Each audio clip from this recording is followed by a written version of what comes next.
আরে ভাই রে ভাই, এই ভিডিও দেখে কোনো মুসলিম ভাই ধাক্কা দিয়ে এড়িয়ে যেতে পারবে না, কারণ এটা হচ্ছে আমাদের শেষ ঠিকানা। আমি আপনি এই শখের দুনিয়া ছেড়ে একেবারে চিরতরের জন্য বিদায় নিয়ে চলে যাবো অন্ধকার কবরস্থানে, কেউ হবে না সঙ্গের সাথী। আপনি একবার ভেবে দেখুন, দুদিনের দুনিয়ায় ময়ূর ফুলে আল্লাহ পাক রব্বুল আমিনকে ভুলে দুনিয়ার পর যত প্রকার খারাপ কাজ আছে, ফাঁপা কাজ আছে, জিনা আছে করতেছেন, একবার ভেবে দেখুন অন্ধকার কবরস্থানে কি করে থাকবেন মৃত্যুর পর।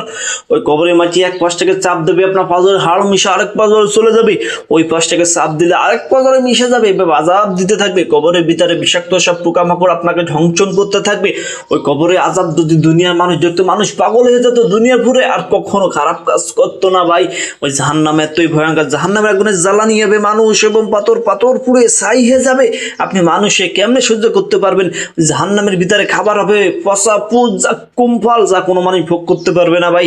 এখনো সময় আছে, আল্লাহর পথে ফিরে আসুন, কারণ জাহান্নামের একদিন সমান মনে হবে দুনিয়ার বুকে 50,000 বছর। তাহলে কেমনে পারবেন জাহান্নামের আগুন সহ্য করতে? দুনিয়ার আগুন সহ্য করতে পারেন না, কেমনে পারবেন? বা এখনো সময় আছে, আল্লাহর পথে ফিরে আসুন, 5 ওয়াক্ত নামাজ পড়ুন। ভিডিওটি ভালো লাগলে চ্যানেলটি সাবস্ক্রাইব করে পাশে থাকুন ভালোবাসার মানুষগুলো।